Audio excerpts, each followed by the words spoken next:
it was impossible. People were just astounded. I mean, we were just aghast. He's not breathing normally now. It just didn't seem believable. It's horrific. Oh, please, Lord. They did a CT scan of her brain. This case was one of the cases I'll never forget. Something was very wrong.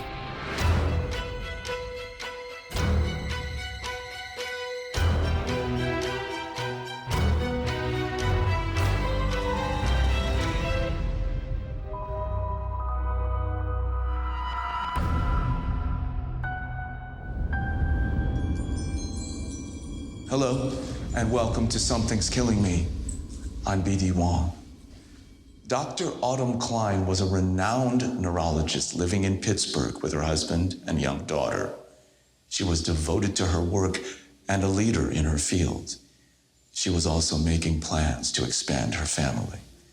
But then, in an instant, the healthy 41-year-old was in a frantic fight for her life. A mysterious combination of symptoms left colleagues confused and desperately searching for answers. What happened? How could she have ended up in critical condition so quickly? And what could they do to save her?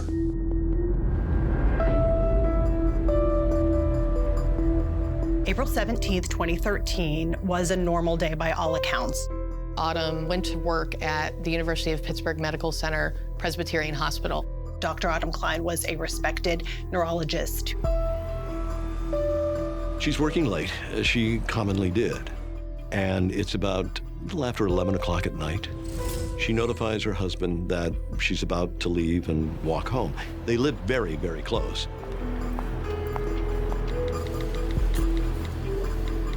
She texts her husband, walking out of Presby now. He texts her back saying, okay, be safe. They only lived about a quarter of a mile from the hospital, a very short walk.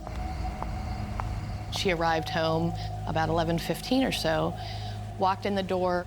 And within just a few minutes of being in the house, she collapses. And it's horrific. Everybody County now 1, what's the address of your emergency? Hello, please. Bob Ferrante, her husband, called 911. I'm at 219 Lytton Avenue. I think my wife is having a stroke. Okay, what city township borough? What city are you in? I'm in Pittsburgh. Bob sounded absolutely panicked in the 911 call. He sounds frantic. His voice was very high-pitched. Okay, My calm name down. is Bob Ferrante. Please. Okay, just hang on a line, Bob. They're coming. He described her as staring off into space, that she had turned bright red for a moment. Again, when the 911 operator said, can you get her to smile? Can you get her to put her arms up? He couldn't get her to do anything. She has this sort of like apatoid hand. It's all stiff. She's not breathing normally now. Okay. I mean, her chest Not breathing normally. her chest is rising and falling, correct? Yes, absolutely. Big, huge breaths. She's just having difficulty breathing. She's having so much difficulty breathing. In the background, as Bob is talking to the 911 dispatcher, you can hear this guttural moaning coming from Autumn. It sounds awful. Now she's like having a seizure, like she's... Jesus, listen, sweetheart, please. No! You know that in addition to something being medically horribly wrong, she is suffering tremendously. It took about 12 minutes for the ambulance to arrive at their home. And when they finally get into the house and they check on her, they realize almost immediately that she is in terrible trouble. They decided she needs to go to the closest place, and that was UPMC Presby. So she's transported to the very same hospital that she had left about an hour before. Only this time, she's brought in on a gurney. When you see Autumn Klein on a gurney, it's a shocking image to wonder what could have happened to somebody so vibrant in such a short amount of time.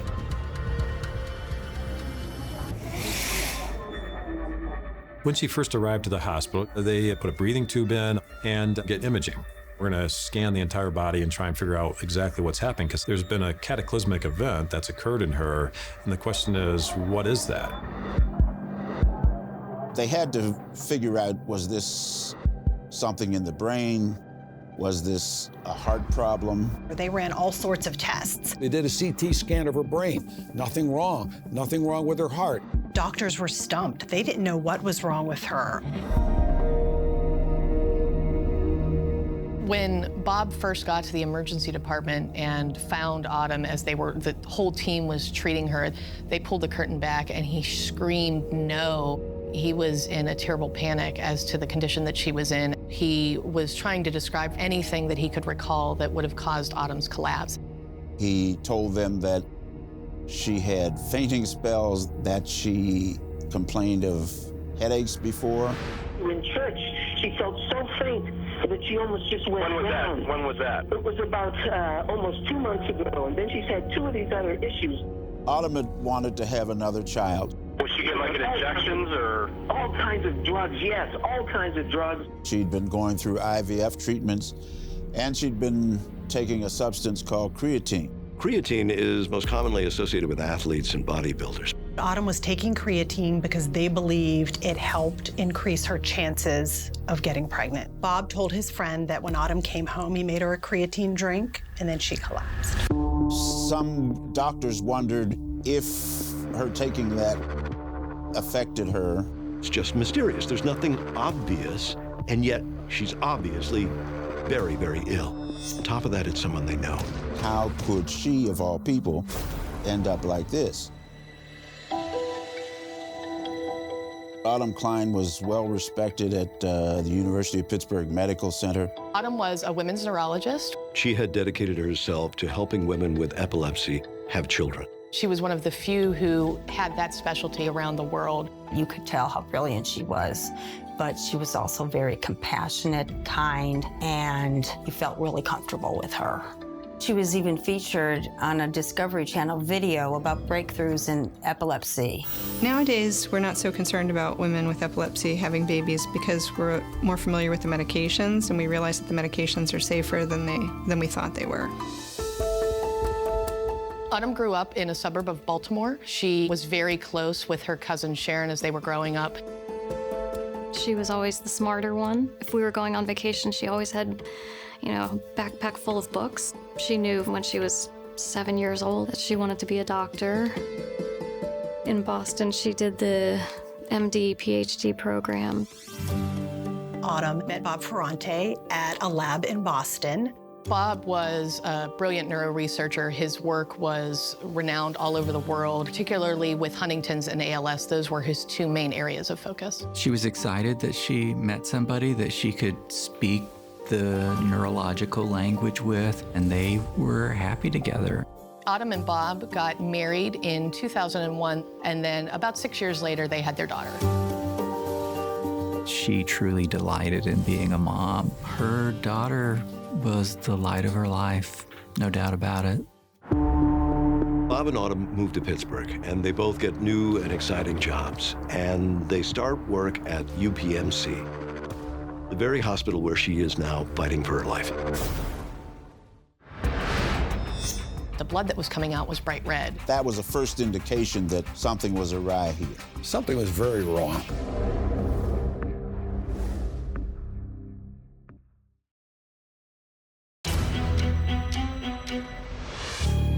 April 18th dawns with a mystery at the University of Pittsburgh Medical Center, known as UPMC.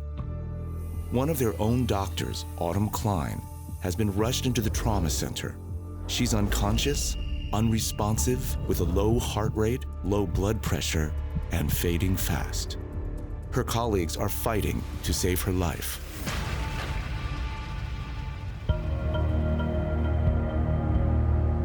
For the doctors that were treating Autumn that night, it was absolutely incredible that this woman could have been at work absolutely fine and returned to their emergency department basically in a vegetative state less than an hour later. This is a woman that, by all appearances, was healthy. She was a jogger. She ate healthy foods. She was one of the healthiest people you would meet. She had probably the best team at UPMC. They were stumped as to what was causing this. She wasn't responding to a lot of their administration of treatment. Maybe she was having some sort of neurological problem. They did a CT scan. It showed that everything appeared to be normal. Were there problems with her heart? Nothing like that. Her husband, Bob, thought that maybe she had an electrical brain surge. They ran a battery of tests, but they were still stumped. I called Bob to find out what is going on, and he told me they couldn't really nail down any one thing. It didn't make sense. The physicians treating Autumn in the emergency department realized that they needed to have a method to get medications into her quickly, and so they decided to do a central line. Central line gives access right into the central circulation to be able to give things to help with blood pressure and to get fluids into veins. And as the resident was doing the procedure and he went into the jugular vein, he realized that the blood that was coming out was bright red. It was unusually red. And where they put it in, it shouldn't have been that bright a color. Because at that point, it was on its way back to its heart. So the blood should have been darker in color, lacking oxygen. Bright red blood indicates that it is overly oxygenated. That's going to make me start to think, well, why is that? If I find the oxygen content is exceedingly high, that oxygen's not being utilized. That was the first indication that something was awry here. Something was very wrong. At that point, they really just wanted to make sure that she was kept alive and kept breathing while they tried to figure out what could have caused the problem in the first place. The doctors were extremely concerned that she wasn't going to make it. She was clearly in some deep trauma at that point. So they put her on life support. Again, their medical team was perplexed. I got someone who's critically ill, getting worse despite really good supportive care, and I have a high oxygen content, especially in the venous system. And that's going to start raising some questions. Maybe we are looking at something unique here. And so the doctors that were on call contacted another emergency physician who they knew had experience in trying to take care of these really difficult cases. And after they described the bright red, overly oxygenated blood, he suggested that they send her blood work out for a full toxicological screening. To see if there's something in her blood that's doing this. Is this something she ingested? Could it be alcohol? Could it be something she's taken? At that point, they had no other options.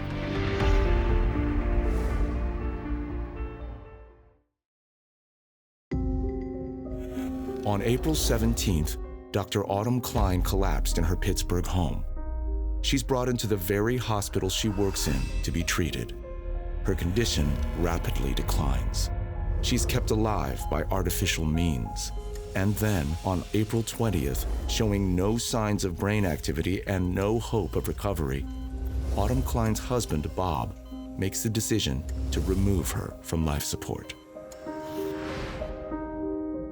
He was talking to my wife and he said, so tonight I'm kissing the love of my life goodbye. When they knew they were going to turn the machines off, Aunt Lois held the phone up to her because I wasn't there with her. That was pretty difficult. And so on April 20th, they declared her dead. People are shocked that she dies. They're shocked that she even fell ill. When Bob realized that Autumn was not going to recover and that she was, in fact, going to die, he had concerns because he knew that she wanted to be an organ donor. And there was talk about whether or not an autopsy would have to be performed. He believed that an autopsy would prevent her organs from being used. But an autopsy is always going to happen when someone dies suddenly, unexpectedly, without any medical history, and she's only 41 years old. What they explained to him was that you can do both. You can donate your organs and then have an autopsy. And so after the organs were harvested, they did the autopsy on April 21st. The hospital said that she had lost consciousness. She had a medical history of hypothyroidism, and she had a couple-day history of possible headache, possible dizzy spells. Dr. Lukasevic can't really figure out what's going on. Can't see anything obvious that would give him a cause of death. The autopsy was basically unremarkable. This was a perfectly healthy 41-year-old female. The next step is to wait. We have to wait. We have to wait for toxicology. We have to wait for medical records to come in. So the cause of death at that moment is undetermined. And the medical examiner's office releases the body to the funeral home. Meanwhile, back at the hospital, one of the doctors took a look at Autumn's chart. Autumn had already passed away, but he was very curious what happened. That doctor noticed test results from Autumn's blood, test results that were sent prior to Autumn's death, which otherwise could have been missed. When he read it, he was absolutely shocked at what he'd found. Cyanide.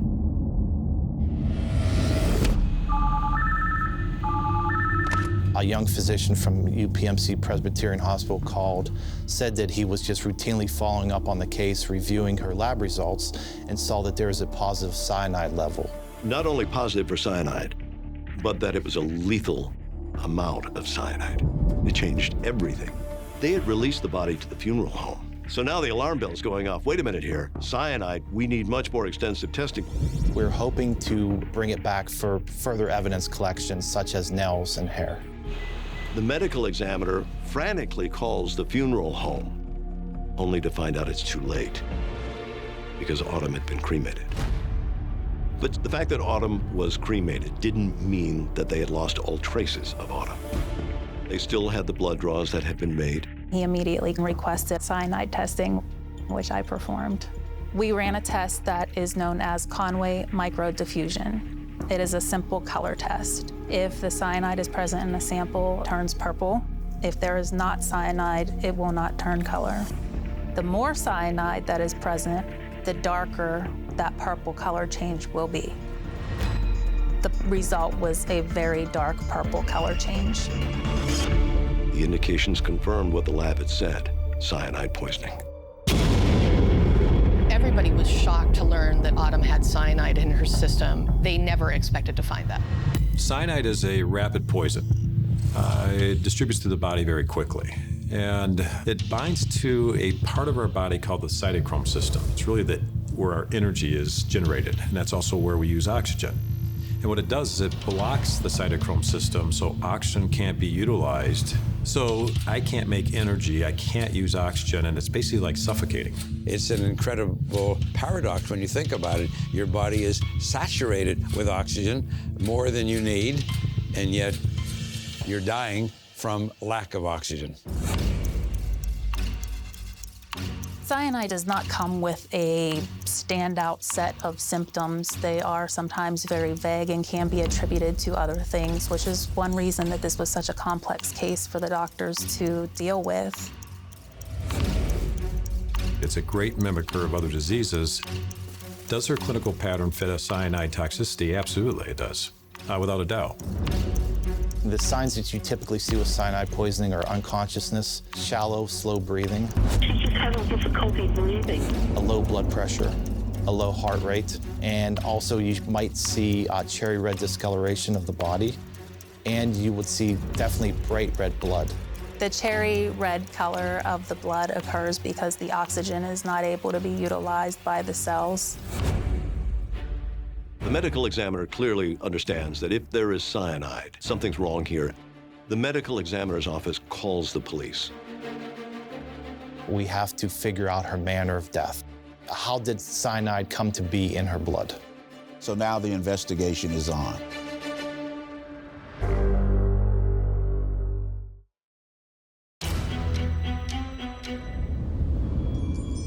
Welcome back to Something's Killing Me. In April of 2013, the Pittsburgh Police Department launched an investigation into the death of beloved doctor Autumn Klein. 2 different tests revealed she had cyanide in her body when she died. Now the question becomes, how did it get there? The first thing you look at is, could she somehow have come in contact with cyanide accidentally? Everybody can have a little bit of cyanide in their system. It's found in the pits of some fruits. It is found in smokers. However, those levels are very small. Because Autumn Klein's blood was tested positive for cyanide, that tells me that she had absorbed or consumed cyanide in some manner. What the investigators did was reviewed video surveillance from the hospital of her throughout the day. Detectives find that there's about a 6-minute gap between places they know she went in the hospital and places within the hospital that they don't know. Is it possible she may have gone somewhere where she accidentally came in contact with poison? But what everybody realized was that because cyanide is such a fast-acting chemical, had she been exposed to it at any point during that time, she would have already immediately collapsed before even being able to make it out of the hospital, let alone home. And so the next question, which would be, could she have been suicidal? They then go to many of her colleagues and talk about what was her frame of mind. Friends and associates had said that she gave no indication of being suicidal. She had plans in the near future. She had plans for the distant future. She has a 6-year-old daughter that she loves. And they realized that she was not at all suicidal. After they ruled out accidental poisoning, after they ruled out suicide, you're left with the third option, which is, did someone kill her? One of the first people they want to talk to is her husband, Robert Ferrante, the person closest to her.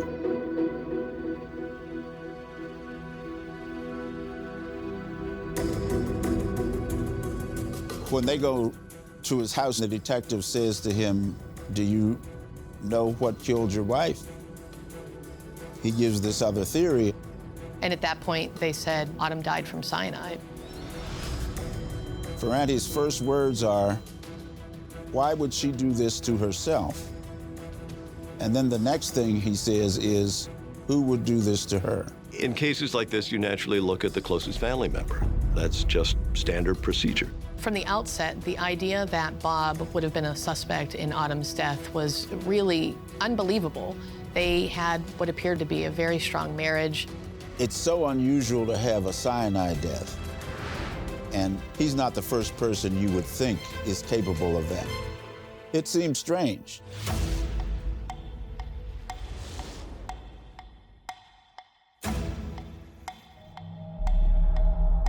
Investigators dug into the cell phone messages from Autumn and Bob on the day she collapsed, and those text messages offered a lot of clues.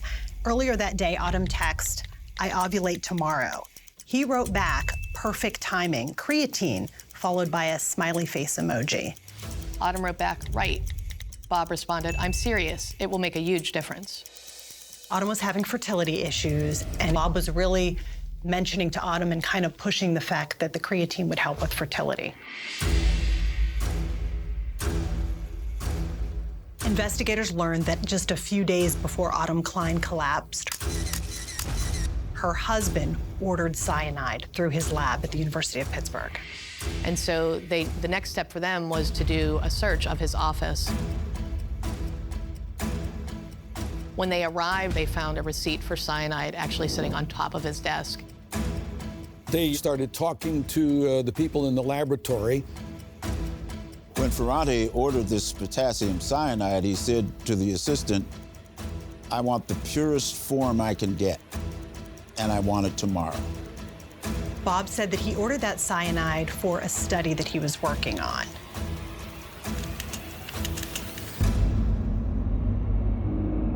Investigators actually found the bottle of cyanide that Bob is believed to have ordered, and they found one of Bob's fingerprints on the bottle. To the investigators, it was absolutely bizarre. Why would he leave such a paper trail? It's crazy. It defies logic that this guy would let his office know, "Hey, I'm going to order cyanide today," and tell the whole world, "If I'm going to kill my wife with a shotgun, do I really order and have a shotgun rush to my house and then tell my whole family and neighbors about it, and then go ahead and kill her with the shotgun that night?" And investigators had a discrepancy to contend with. After the medical examiner's office ran their cyanide test, they sent additional blood samples off for quantitative testing to determine exactly how much was in her system. And eventually, that lab said Autumn Klein had a normal, non-toxic level of cyanide. Could the first positive test results the hospital received and the ME's office test both be wrong? And if they were right, and a toxic amount of cyanide was in Autumn Klein's system, detectives had to figure out, how did it get there? Putting cyanide in any food, such as a shake, would not be difficult to do. Cyanide salts are white powders, very easy to drop into somebody's food. How do we know that this has been done? Well, there is a hitman for the mob by the name of Kuklinski who killed a number of people with cyanide and very simply put it on their food. It doesn't take much. If you think about a capsule, typically there's about 500 milligrams in that. Cyanide, around 250 milligrams, will kill most every person who were to take that. So if I were to take a capsule full 500 milligrams, that's certainly going to kill you. The detectives learned that Bob had been the one to fix the creatine, whether he was sprinkling it on her toast with cinnamon and sugar or putting it into juice or Kool-Aid or something like that. Detectives believed that Bob had poisoned Autumn with the cyanide by putting it in her drink. But when investigators came to the house and looked in the kitchen, they couldn't find anything that had a trace of cyanide in it. And that is a critical point. If investigators believe that the cyanide is introduced via the creatine shake that Bob had made for his wife that night, why was there no cyanide found in the home? How does that happen? The biggest problem they knew they were running up against was why. Why would this man kill his own wife?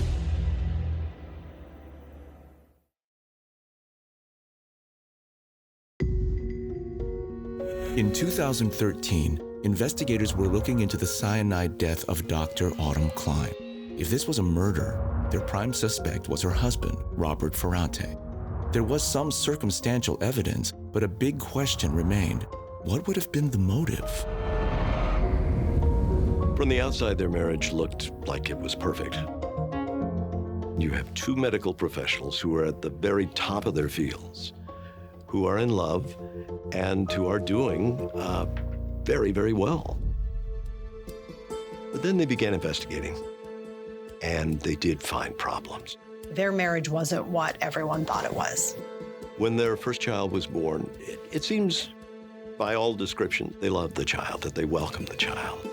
You know, a couple years go by and she wants to have another child, and then that started becoming a struggle. It just appeared he wasn't interested at all. And in fact, had said, if you will have another child, it will totally be your child. In other words, he seemed to be saying he was washing his hands of any relationship with it. Autumn was paying for all of these fertility treatments herself. It was costly, but she was desperate. I think as time went on, she was feeling more and more alone. It was clear that she needed him to be there, and he wasn't. I remember one time she called me and asked me to ask my husband, because he's a psychologist, is there a gene for compassion? And she was very serious about this question. But she said, please, please ask Jeff, is there a gene for compassion? Because if there is, then Bob is lacking it. That was a hefty question.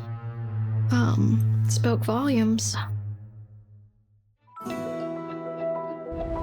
2 months before Autumn's death, she emailed her husband saying, I think at some point in the near future, we should go out to talk. I really don't know where to begin with all that has been going on in life recently and in my head.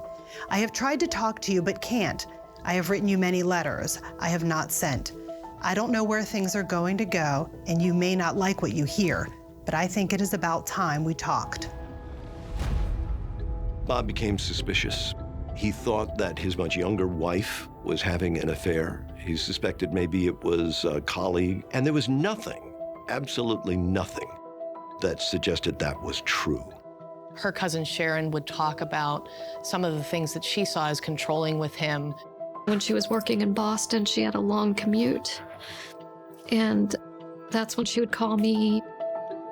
But Bob would call her several times while I was on the phone with her just to ask her, "Where are you? Where are you?" And she's like, "I'm 2 minutes further down the road than I was the last time you called."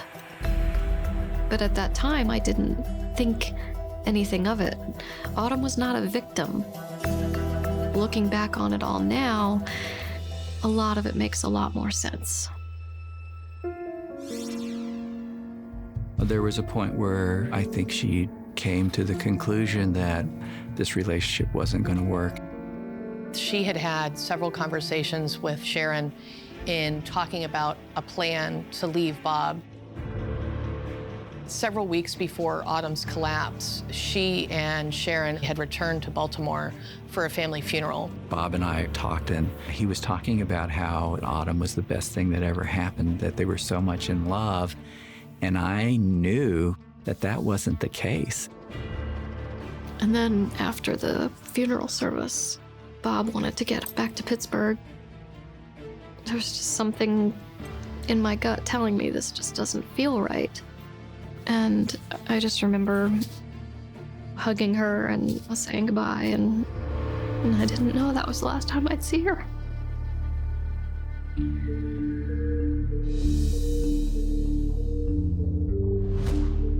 During a second search of their home, the detectives gathered shredded papers from the couple's office. So the district attorney's office uses interns they had to start to put these shredded letters together. Piecing together the shredded documents, they uncovered multiple letters that Bob had written to his family, letters they believe were suicide notes. Ferrante writes, "This experience has taken an incredible toll on me, one that I can no longer burden. While I remain steadfastly adamant that I did not take Autumn's life, I no longer have the strength to carry the weight of losing her.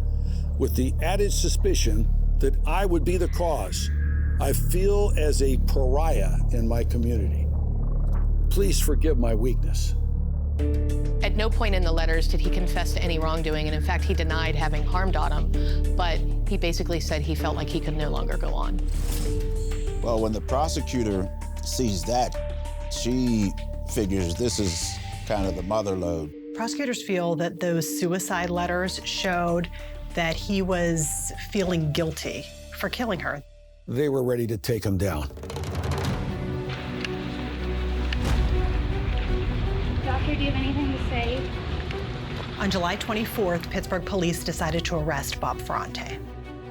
I'm not asking you to plead guilty to anything, but I ask you now if you believe you are the same Robert Joseph Ferrante named and described in this paperwork. Yes, sir. In a couple of days, he was in the Allegheny County Jail, awaiting trial. The defense filed this very lengthy motion. And for the prosecution, this sets off an alarm bell.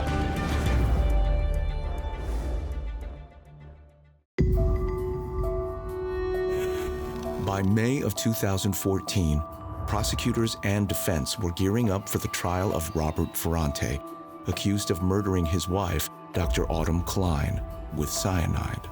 Prosecutors had a mostly circumstantial case. Questions remained. Did Ferrante, a well-respected and renowned medical researcher and father, really kill his wife? But then, a surprise.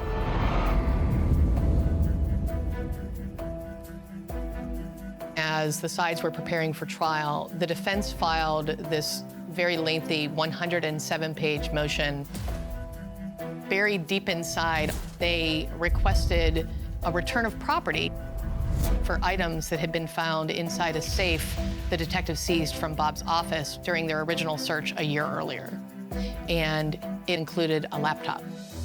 And for the prosecution, this sets off an alarm bell because they suddenly realize they have something that they had overlooked. The safe went into an evidence room along with a lot of other evidence. And they had never opened the safe. A new search warrant was produced, and inside was a MacBook Pro that was unknown to investigators at that point. And it wasn't just any computer. It appeared to be the personal computer of Bob Ferrante. And there was a treasure trove of information in there. And it revealed Google searches done by Ferrante. And the kind of searches he's doing collectively lead prosecutors to believe he has been planning it for quite a while. On January 8th, which was 4 months before Autumn had died, a search was conducted for cyanide poisoning. 2 months before Autumn collapsed, investigators say Bob searched on his computer, divorce, Pittsburgh, PA. And the day after that, does increased vaginal size suggest wife is having sex with another? That was pretty eye-opening to the detectives. They knew they had some jealous rage here, which would have then been a motive. And just days after she's declared dead, Ferrante does some more searches. Potassium cyanide, detecting cyanide poisoning, creatine in cyanide. And he visited websites titled, How Would You Test for Potassium Cyanide? And How Would a Coroner Detect When Someone is Killed by Cyanide? This was done the day of his interview by investigators. If your wife is lying dead, are you really going to be conducting any Google searches about cyanide? That's what we call a clue. The prosecution team characterized it as manna from heaven. They found the searches to be suspicious and, quite frankly, damning. In the fall of 2014, the case proceeded to trial. The prosecution presented evidence that Bob ordered the cyanide and dosed her with the cyanide, as well as evidence, too, about some of the difficulties in their marriage.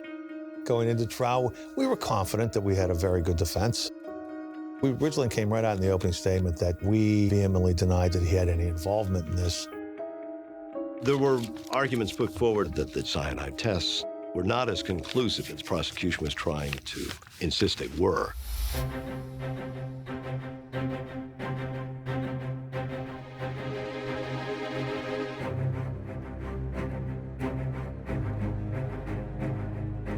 The defense decided to call Cyril Wecht to the stand. He's a big name nationally in the field of forensics. And Dr. Wecht said that he did not believe definitively that Autumn Klein died of cyanide. Following, of course, lengthy analysis, review, research, and so on, the cause and manner of death were undetermined. The level found by NMS is the level that would be found in your blood or my blood if we gave it to them right now.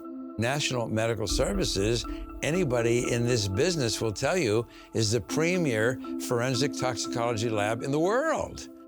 NMS's results do not shock me. Timing is critical when you're performing testing on cyanide. It leaves very quickly.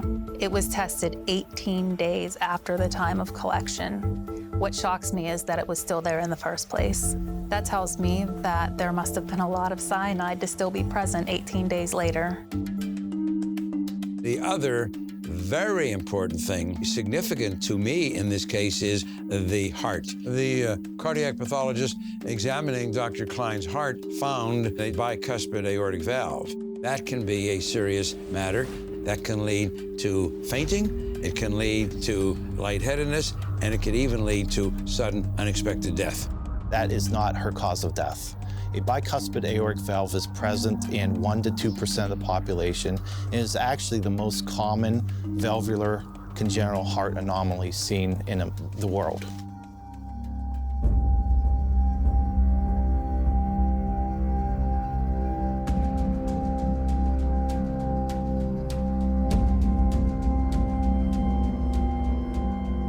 I was intrigued. You don't typically hear from a defendant. I thought maybe he would say something convincing to the jury. The defense attorney first walked Bob through his background a little bit in terms of the work that he did. Bob said that he ordered that cyanide for a study that he was working on. But according to most of the people working in the lab, there was no need to order cyanide at that point. And Bob described himself as being upstairs in their bedroom when Autumn got home that night. But earlier in his description to detectives, he told them that he was in the kitchen when she got home. It was clear he was lying, and he was covering things up. There were compelling arguments by both sides about how Autumn died. When the case finally went to the jury, no one was sure if Ferrante would be found not guilty or be convicted of murdering his wife.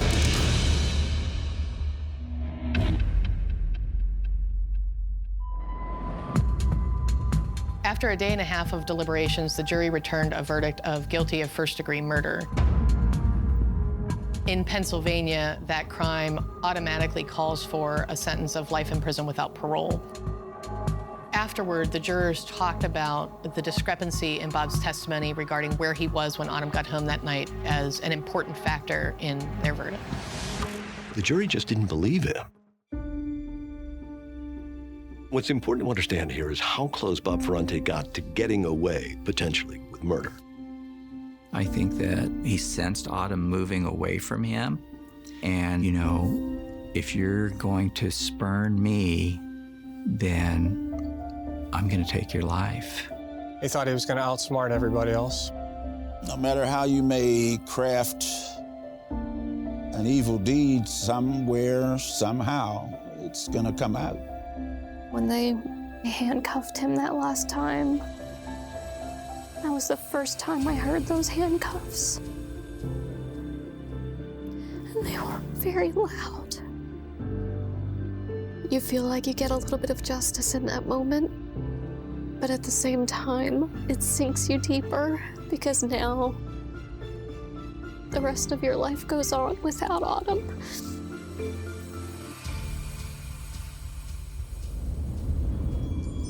Although Autumn's death left a void in women's neurology, her work is carried on by many of her colleagues and friends, and in her honor, the women's neurology program that Autumn began in Boston at Brigham and Women's Hospital was named after her. Robert Ferrante declined our request for an interview. In a statement, his lawyer says Ferrante maintains his innocence and believes his conviction constitutes a gross miscarriage of justice. Thanks for watching. I'm BD Wong. Good night.